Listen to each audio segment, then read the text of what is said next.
প্রিয় বান্দা কারা?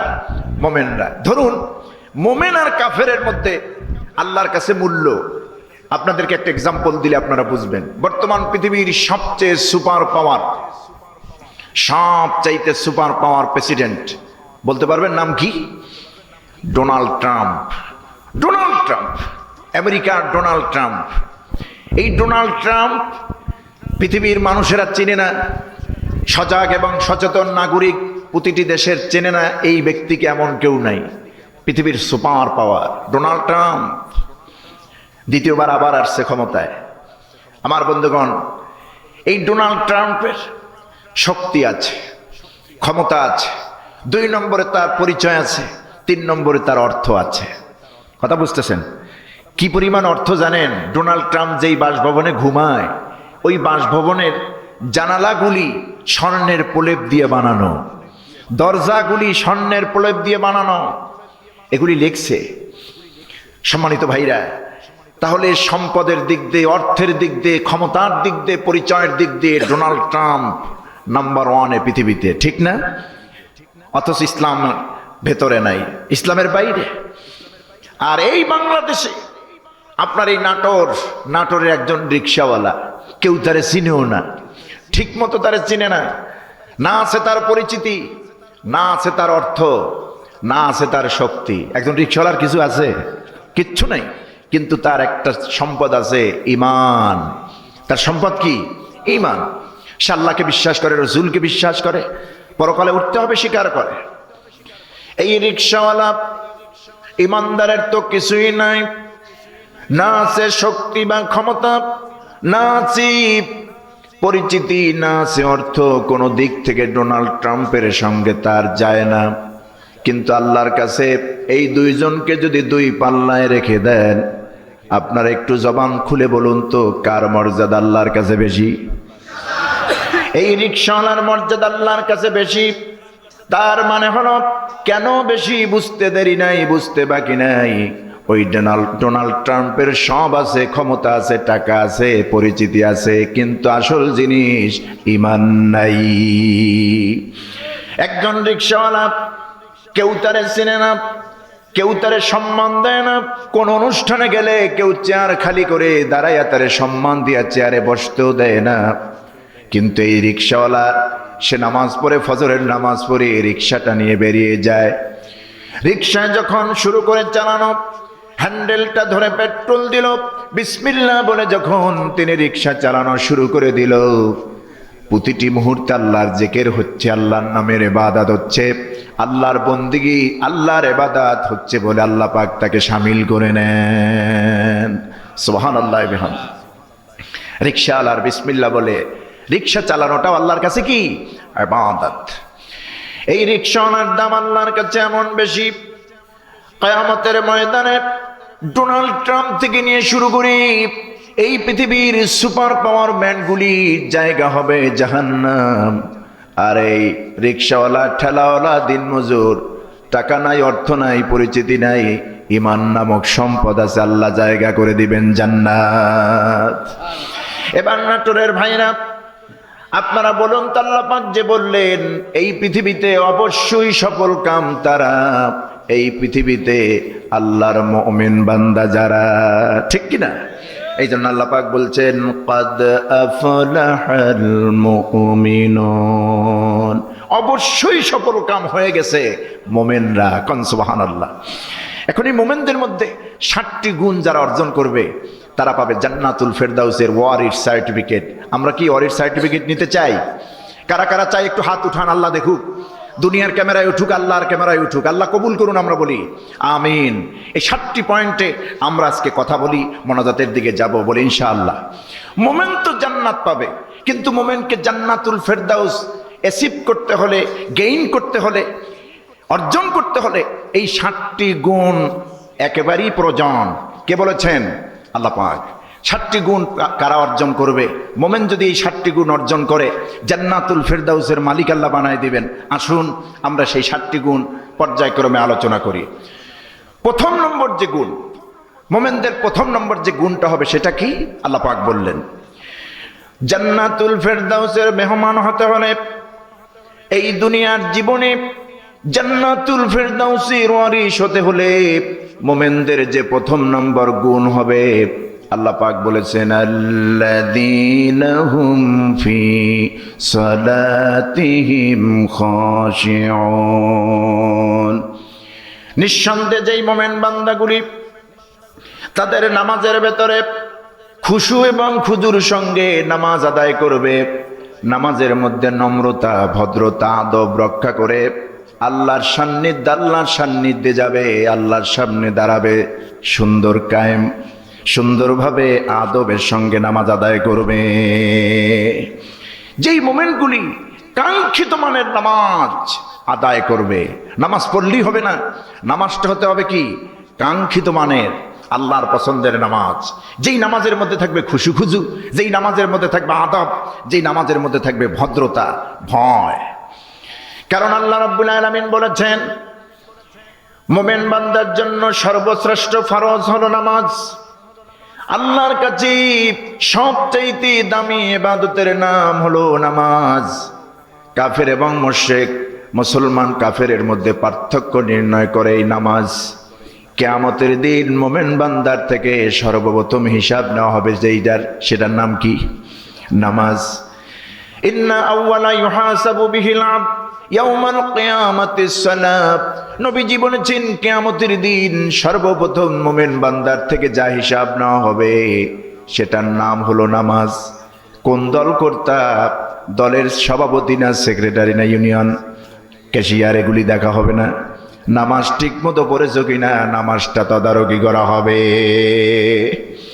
এই জন্য আল্লাহর দরবারে উঠতে হলে কাঙ্ক্ষিত মানের নামাজ, মানসম্মত নামাজ, খুশু খুজুর সঙ্গে নামাজ, ভয়ের সাথে নামাজ যেটা পড়া হয়, এই ভয়ের সাথে একাগ্রতার চিত্তে যারা নামাজ আদায় করেন, আল্লাহ পাক বলছেন আমি তাদেরকে জান্নাতুল ফেরদাউসের ওয়ারিশ বানাইয়া দেব।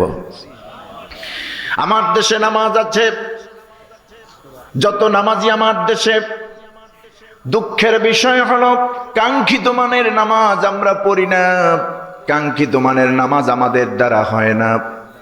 যত টেনশন, যত তাড়াহুড়া নামাজের মধ্যেই হয়, ঠিক না?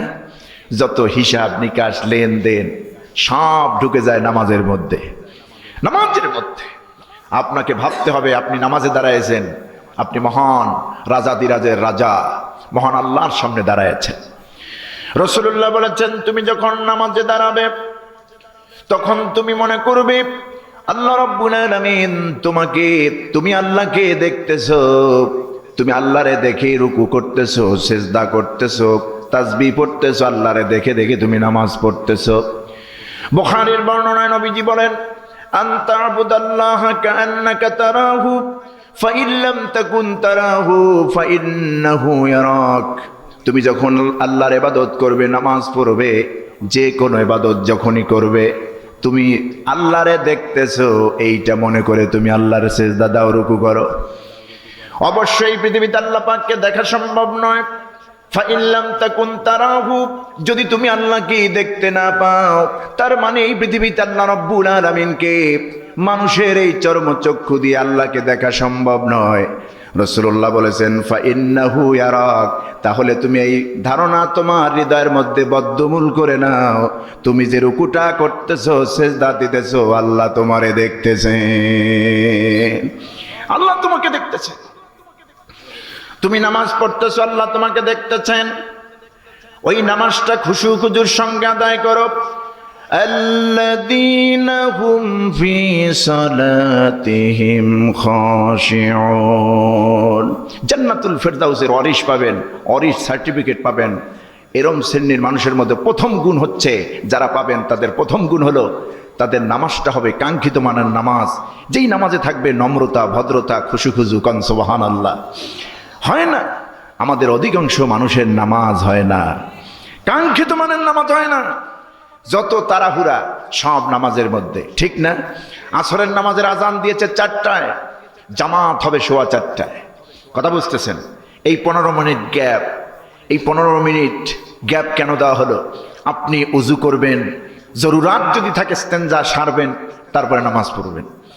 ঠিক 5 মিনিট আগে ইস্তেনজায় যায়, অনেকে 2-1 মিনিট আগে যায় টয়লেটে ঢুকে, ইস্তেনজায় যায়, দ্রুত ইস্তেনজা সেরে, ইস্তেনজাও শেষ হয় না, কোনো রকম সেরে আসলো পেশাব করে, এরপরে পানি নিল, পেশাব তো ক্লিয়ার হলো না, ওটা ইস্তেঞ্জা হলো না, ফোটায় ফোটায় পড়তেছে, ওই অবস্থায় নামাজ, ইস্তেঞ্জাও কমপ্লিট হলো না। অনেক ইস্তেঞ্জায় বসে কোনো নজর নাই, পেশাব করতেছে, ছিটা ফোটা আসলো কিনা, শরীরে পড়লো কিনা, এরও কোনো খবর নাই। অথচ নবীজি বলেছেন ইস্তানজিহু আনিল বাউল, তোমরা পেশাবের ফোঁটা থেকে, পেশাব করার সময় যে পেশাবের ফোঁটাগুলি ছিটে আসে তোমার শরীরের দিকে আসে, এগুলি থেকে তোমরা সাবধান থাকো। তোমরা যখন পেশাব করবে, পেশাবের ফোঁটা যেন তোমার শরীরে না আসে, এইটা থেকে তোমরা সাবধান থাকো। ফাইন্না আম্মাতাল আযাবি কবরি মিনহু, কেননা অধিকাংশ কবরের আযাব পেশাবের ব্যাপারে সতর্ক না থাকার কারণে হবে। নাউযুবিল্লাহি মিন যালিক, অধিকাংশ কবরের আযাব হবে পেশাবের ফোঁটার কারণে। তাড়াহুড়া করে ঢুকলো, পেশাব করে আসলো, ফুটফোটা করবো চলতেছে, উজু করে নামাজ পড়লো, উজু সুন্দর হলো না, নামাজও সুন্দর হলো না।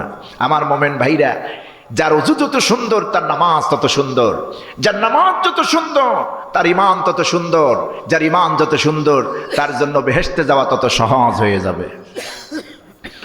এই জন্য আমার ভাইয়েরা, রাসূল পাক সাল্লাল্লাহু আলাইহি ওয়াসাল্লাম বলেছেন, ওযুটা যদি সুন্দর হয়, সুন্দর উজু করে তুমি যদি নামাজি দাঁড়াও, বান্দা যদি আল্লাহর কাছে সুন্দর নামাজ উজু খায়ের করে নামাজে দাঁড়ায় যায়, ওই নামাজের মধ্যে আল্লাহ পাক পরিপূর্ণতা দান করেন।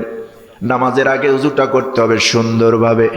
যত উজুর মধ্যেও তাড়াহুড়া, নামাজের মধ্যেও তাড়াহুড়া, ঠিক না? উজুটা সুন্দর করলে কি লাভ? সহিহ বুখারীর বর্ণনা কিতাবুল উযুর মধ্যে এসেছে, নবীজি বলেছেন, ইন্না মিন উম্মতি ইউদউনা ইয়াওমাল কিয়ামাতি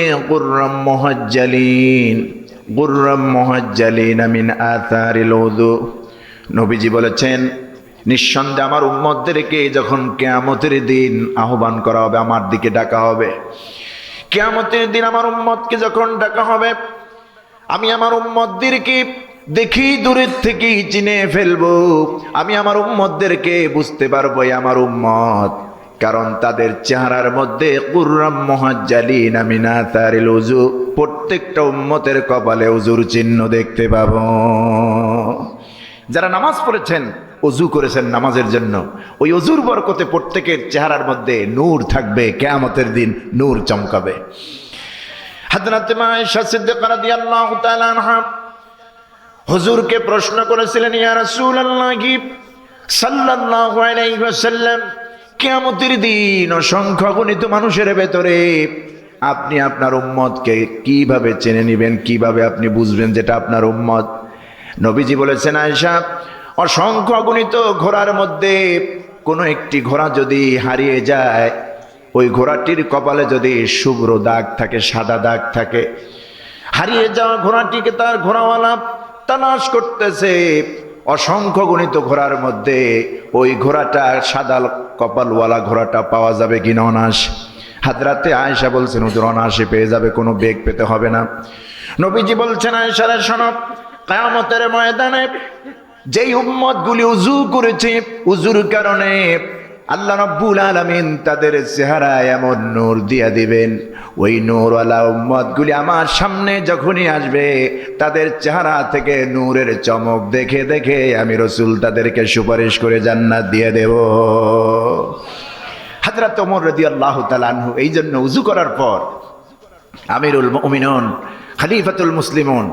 খলিফাতুল মুসলিমিন, তিনি এইভাবে উযু করার পর হাত দুটি উপরে উঠাতেন, যাতে করে উযুর পানিটা একদম বকল হয়ে তারপরে শরীরের বিভিন্ন জায়গা পর্যন্ত চলে যায়।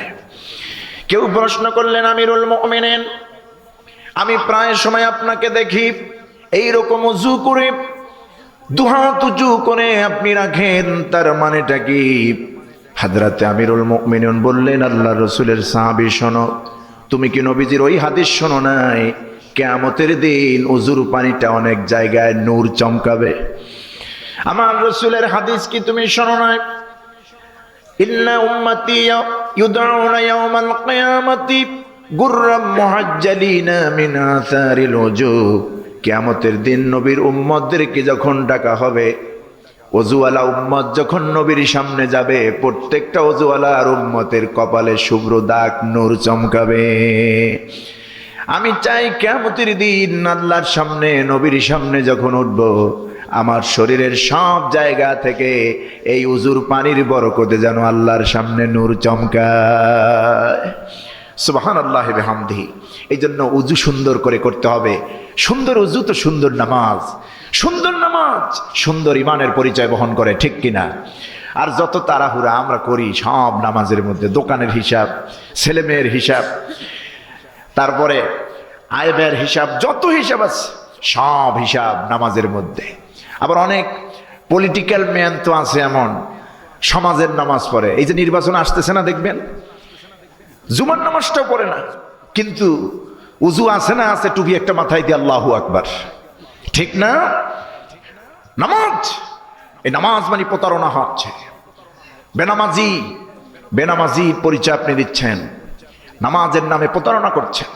আবার মসজিদে ঢুকে অনেকে দেখবেন অস্থির হয়ে যায়, ইমাম যদি একটু তেলাওয়াত লম্বা করে মনে মনে ক্ষিপ্ত হয়, কেমন কাঁচা ছাড়া ইমান, মোটি ছাড়িই না। আছেন এরকম?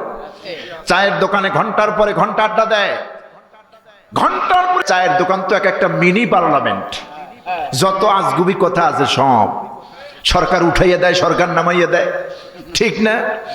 সব করে 5 টাকা কাপের চায়ের কাপে।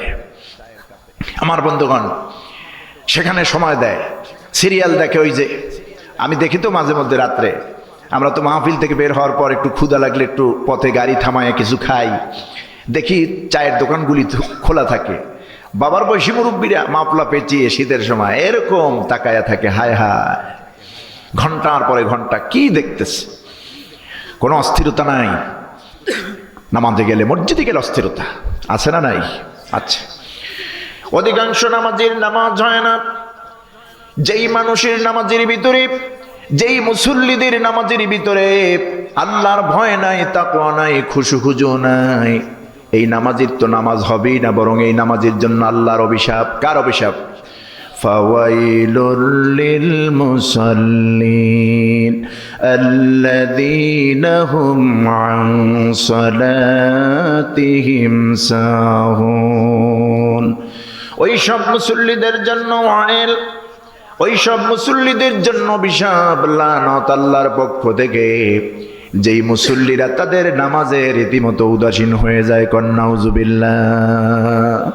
নামাজে যে আছে তার তা মনেই নাই। মসজিদে ঢুকে জামাতের সাথে নামাজ পড়ে, কোন ফ্যানটা ঘুরতেছে কোনটা ঘুরতেছে না।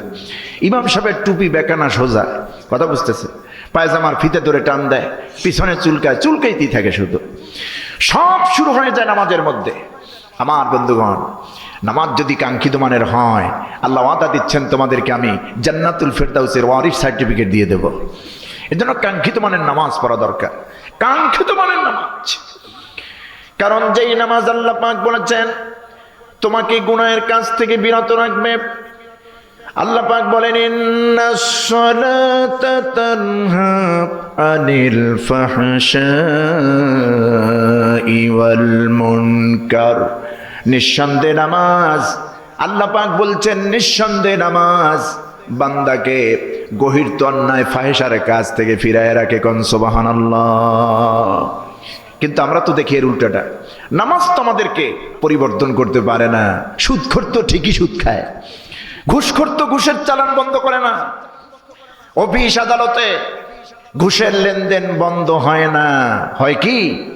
হয় নাই। ঘুষের লেনদেন চলতেছে, সুদের বাণিজ্য চলতেছে।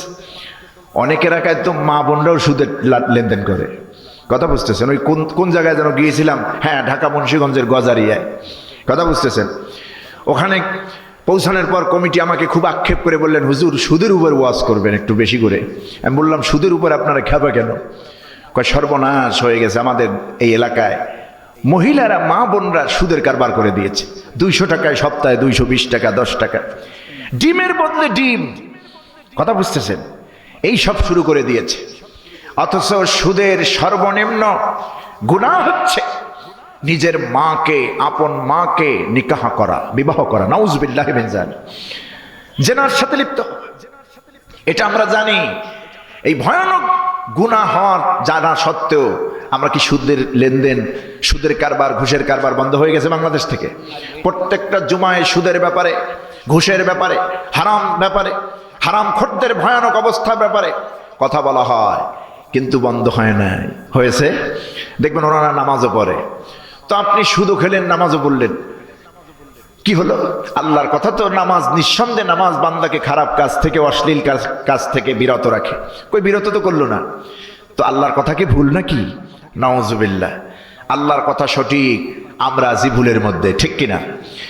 যেই মানের নামাজ, যেই কাঙ্ক্ষিত মানের নামাজ আল্লাহ চান, ওই নামাজ আমরা পড়তে পারি নাই। নামাজে যদি দাঁড়ায় যেতাম, নামাজে আমরা কি বলি এগুলি যদি বুঝতাম, সূরা ফাতিহা থেকে নিয়ে শুরু করে সালাম পর্যন্ত যা বলতেছি, কি বলতেছি, এগুলি যদি বুঝতাম, নামাজির দ্বারা সুদের লেনদেন, ঘুষের লেনদেন, হারাম খাওয়া, অন্যের হক নষ্ট করা, আইল ঠেলা সম্ভব হতো না। প্রতিটি মুহূর্ত ওই নামাজি আল্লাহরে ভয় করে চলতো, ঠিক কিনা? নামাজি আল্লাহরে ভয় করে চলতো। এই জন্য ভাইরা আমার, কাঙ্ক্ষিত মানের নামাজ দরকার।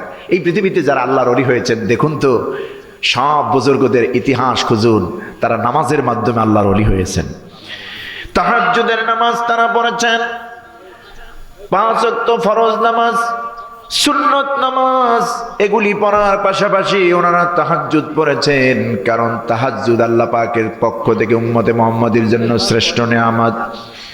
وَمِنَ اللَّيْلِ فَتَهَجَّدْ بِهِ نَافِلَةً لَكَ عَسَىٰ أَن يَبْعَثَكَ رَبُّكَ مَقَامًا মাহমুদা। আল্লাহ রাব্বুল আলামিন রাতের একটি অংশকে তোমার জন্য নফল করে দিয়েছেন তাহাজ্জুদের মাধ্যমে। রাসূল পাক সাল্লাল্লাহু আলাইহি সাল্লাম তাহাজ্জুদ পড়তেন এমন ভাবে, হযরতে মা আয়েশা বলতেন, হুজুর এক সেজদায় গিয়েছেন, আমার মনে হতো দ্বিতীয়বার হুজুর আর উঠবেন না, এমন অবস্থা হয়ে যেত। আমরা মনে করতাম হুজুর দুনিয়া থেকে বিদায় হয়েছেন। এমন নামাজের ভিতরে খুশু খুজু, সেজদার লম্বা। রাসূলের যখন তিনি তাহাজ্জুদে দাঁড়িয়ে যেতেন, প্রথম রাকাতে সূরা বাকারা, দ্বিতীয় রাকাতে সূরা আলে ইমরান, এভাবে তিনি তেলাওয়াত করতেন। এত লং টাইম তেলাওয়াত করতেন নামাজে, হুজুরের পায়ের গোড়ালি মোবারক ফুলে যেত।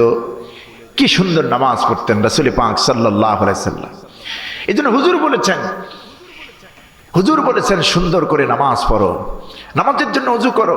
সুন্দর ওযু, সুন্দর নামাজ, সুন্দর ঈমান, তোমার জান্নাতের সার্টিফিকেট হয়ে যাবে, তোমার জান্নাতি পরিচয় দিবে। কোন সুবহানাল্লাহ। এই জন্য আমরা কাঙ্ক্ষিত মানের নামাজ পড়তে চাই ইনশাআল্লাহ। নামাজ সমাজকে পরিশুদ্ধ করবে, ঠিক কিনা? ভালো মানের নামাজ। এই জন্য আল্লাহ বলছেন জান্নাতুল ফেরদাউসের ওয়ারিশ পেতে হলে, সার্টিফিকেট পেতে হলে প্রথম গুণ কি? কাঙ্ক্ষিত মানের নামাজ, খুশু খুজুর সঙ্গে নামাজ, আল্লাহকে ভয় করি নামাজ পড়তে হবে। আল্লাযীনা হুম ফি সালাতিহিম খাশিয়ুন, যারা তাদের নামাজের মধ্যে বিনম্র হয়, ভদ্র হয়, খোদাভীরু হয় এবং খুশু খুজুর সঙ্গে যারা নামাজ পড়ে, এরা জান্নাতুল ফেরদাউসের সার্টিফিকেট পেয়ে যাবে। এ হলো 1 নম্বর গুণ অর্জন করতে হবে মুমিন। 2 নম্বর গুণ কি? আল্লাহ বলছেন ওয়াল্লাযীনা হুম আনিল লাগবি মুরিদুন। মুমিন বান্দার 2 নম্বর কোয়ালিটি, জান্নাতুল ফেরদাউসের ওয়ারিস সার্টিফিকেট পেতে হলে 2 নম্বর গুণটা যে অর্জন করতে হবে, সেটা হলো যাবতীয় অসার বাক্য, বেহুদা কথাবার্তা থেকে নিজের জবানকে সেভ করতে হবে। এই তাফসীরুল কোরআন মাহফিল একটা ক্লাসের মতো। এই তথ্যগুলি আপনাকে নিতে হবে। 7টি গুণ মোমেন হিসেবে আমার অর্জন করতে হবে যদি জান্নাতুল ফেরদাউস পেতে চাই, ঠিক কিনা? তাহলে মোমেন বান্দার 2 নম্বর গুণ কি? মোমেন বান্দা বেহুদা কথা, অসার বাক্য জবান থেকে বলবেন। আপনারা বলুন তো, নাটোরের অবস্থা কি জানি না, বাংলাদেশের সব জায়গায় প্রায় বেহুদা কথা। আমার দেশে কম না বেশি? বেহুদা কথা কম না বেশি? বেশি। নিজের খবর নাই, অন্যের খবরের পিছনে দৌড়ায়, ঠিক কিনা? প্রত্যেকটা গ্রামের মানুষগুলি সাংবাদিকতার ভূমিকা পালন করে।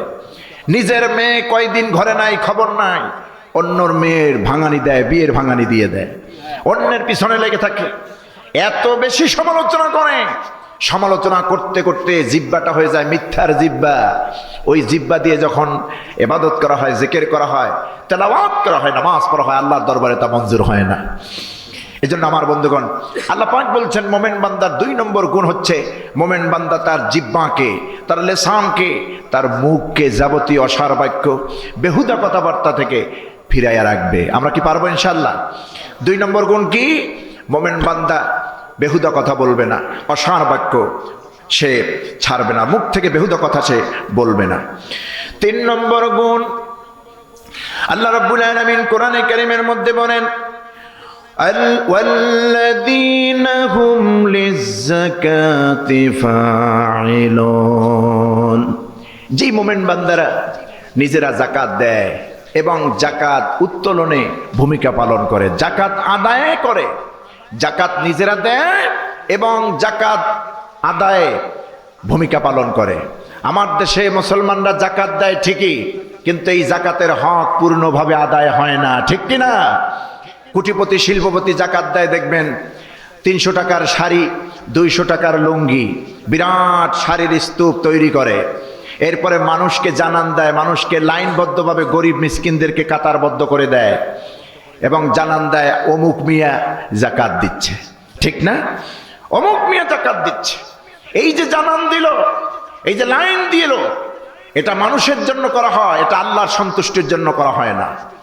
আমার ভাইরা, এই জন্য কোরআনে কারীম বলছেন যে মোমেন বান্দার 3 নম্বর গুণ হবে জান্নাতুল ফেরদাউস যদি পেতে হয়, 3 নম্বর কোয়ালিটি তার অর্জন করতে হবে, যাকাত নিজে দিবে এবং যাকাত আদায় করার কাজে নিজেকে নিয়োজিত করবে। আমার দেশে ঠিকমতো যাকাত দেওয়া হয় না। যাকাত তো কোনো করুণার অংশ নয়, যাকাত গরিবদের হক। এই দেশে বাস করতে হলে, বাংলাদেশে, স্বাধীন বাংলাদেশে ট্যাক্স দিয়ে থাকতে হয় না? সরকারকে, গভর্নমেন্টকে ট্যাক্স দিতে হয়, বাড়িওয়ালা, বিল্ডিংওয়ালা, জমিওয়ালা ট্যাক্স দিতে হয় বছরে বছর, মাসের পর মাস মাসে।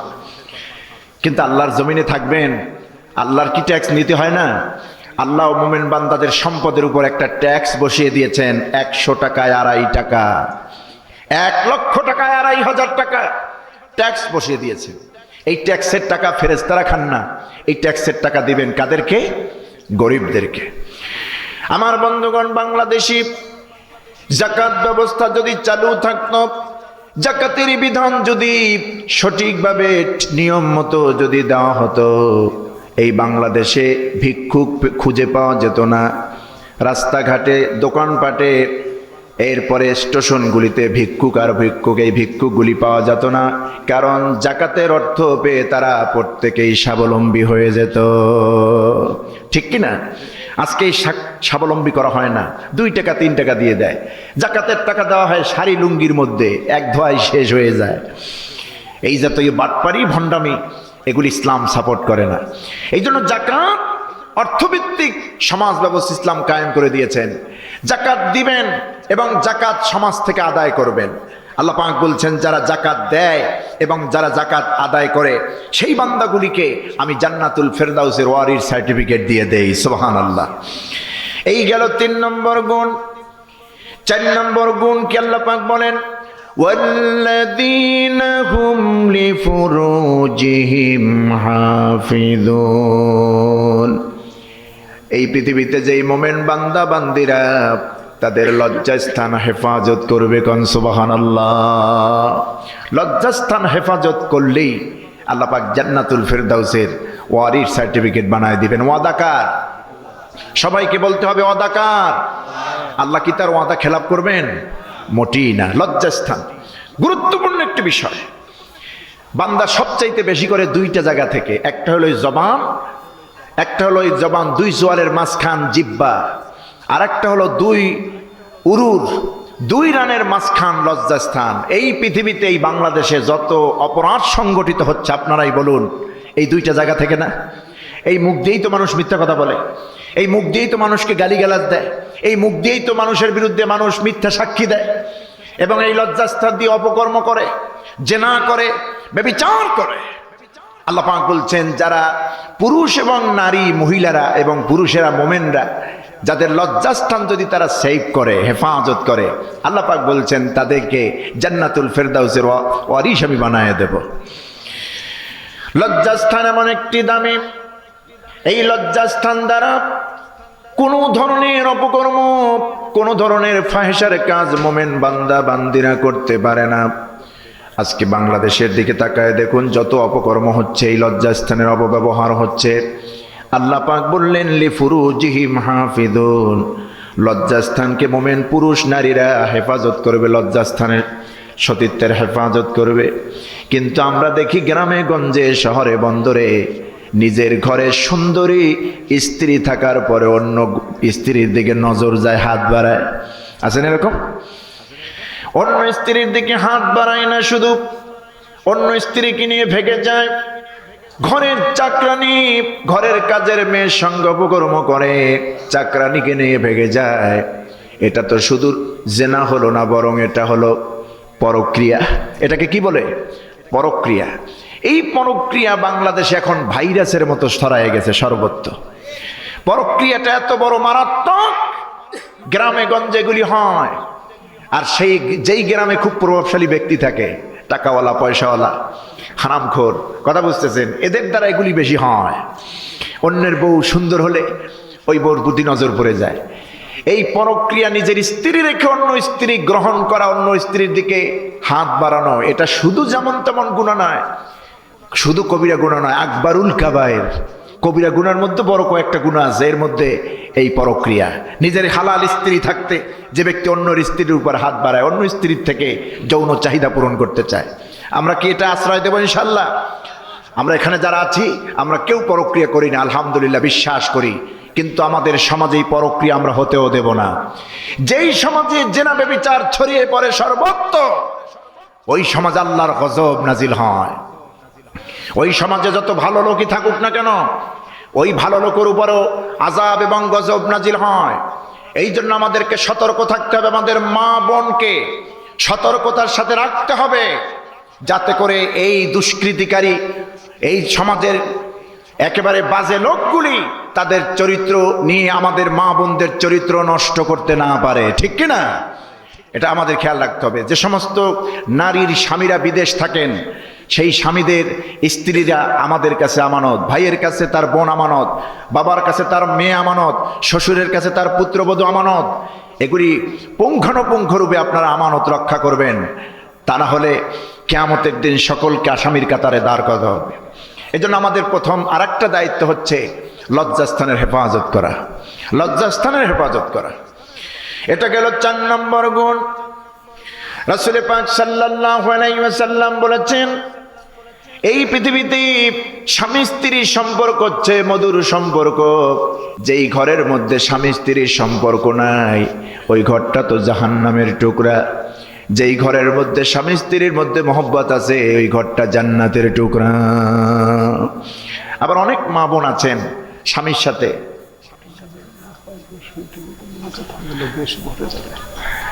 অনেক মা বোন আছেন স্বামীর সাথে দুর্ব্যবহার করেন, স্বামীকে অনেক সময় লাইক করেন না। স্বামী বেচারা কি করবে?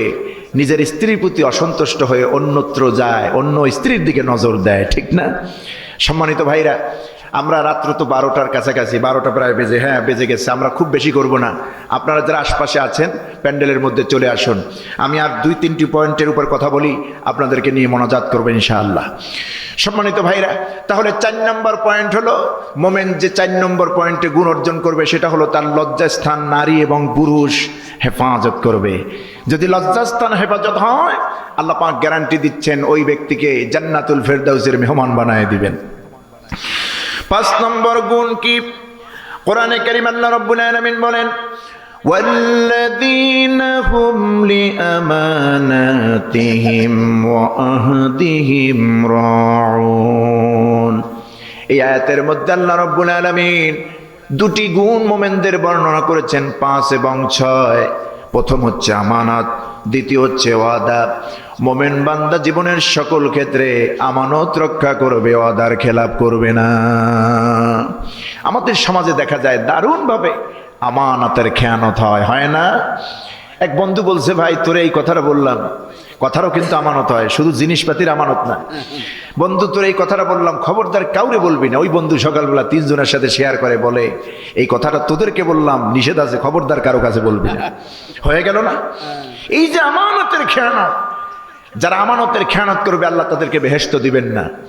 আমানত যারা রক্ষা করবেন শুধু বেহেশত দিবেন না, জান্নাতুল ফেরদাউস আল্লাহ দিয়ে দিবেন। 2 নম্বরে আল্লাহ পাক বলেন ওয়াদা, যেই মুমিন বান্দা তার ওয়াদাকে খেলাপ করবে না, ওয়াদা রক্ষা করবে, আল্লাহ পাক তাকে জান্নাত দিবেন না, শুধু জান্নাতুল ফেরদাউসের মেহমান বানাবেন। সুতরাং এই আয়াতের মধ্যে 2টি পয়েন্ট, 2টি গুণ, 5 এবং 6। আমানত এবং ওয়াদা, জীবন যাবে তবু এর খেলাপ আমরা হতে দেব না, ঠিক কিনা? আল্লাহ কবুল করুন, আমরা বলি আমিন। 7 নম্বর পয়েন্ট, সেই আবার শুরুতে যে পয়েন্টের উপর আল্লাহ বলছেন নামাজ, সেখানে তো শুধু নামাজের কথা, আর এখানে সব নামাজের কথা বলা হয়েছে। আল্লাহ রাব্বুল আলামিন বলেন 7 নম্বর গুণ হবে মুমিনদের, ওয়াল্লাযীনা হুম আলা সালাওয়াতিহিম ইউহাফিযুন। যেই মুমিন বান্দাগুলি যাবতীয় নামাজকে হেফাজত করবে, তার মানে হলো সংরক্ষণ করবে। এমন কোন নামাজ যা ছুটে যাবে, হেফাজত হবে না, বরং ফরজ, ওয়াজিব, সুন্নাত, নফল, ওয়াক্ত মতো 5 ওয়াক্ত নামাজ, সব নামাজগুলি মুমিন বান্দা বান্দিরা হেফাজত করবে। কোন সুবহানাল্লাহ। ওয়াক্ত হলে নামাজটা পড়ে নেবে, ঈদের নামাজ পড়বে, জুমার দিন জুমার নামাজ পড়বে। এক কথায় যাবতীয় নামাজ যেই মুমিনরা হেফাজত করবে, এই 7 নম্বর গুণ থেকে শুরু করে 1 পর্যন্ত, 1 থেকে শুরু করে 7টি গুণ পর্যন্ত যেই মুমিন বান্দা অর্জন করবে, আল্লাহ পাক ঘোষণা দিচ্ছেন তারা কি? الذين يرثون الفردوس هم فيها خالدون। এরা জান্নাতুল ফেরদাউসের ওয়ারিশ হয়ে যাবে এবং সেই জান্নাতে আজীবন থাকবে, সেখান থেকে তাদেরকে কেউ বের করতে পারবে না। কোন সুবহানাল্লাহ। উলাইকা হুমুল ওয়ারিসুন, এরা ওই জান্নাতুল ফেরদাউসের ওয়ারিশ হয়ে যাবে যেই জান্নাতুল ফেরদাউসের ওয়াদা আল্লাহ মুমিনদেরকে করেছেন। আমার নাটোরের ভাইয়েরা, আমার বোনেরা, পর্দার আড়ালে সূরাতুল মুমিনুনের এই 7টি পয়েন্টের গুণ আমরা কি অর্জন করতে চাই? ইনশাআল্লাহ।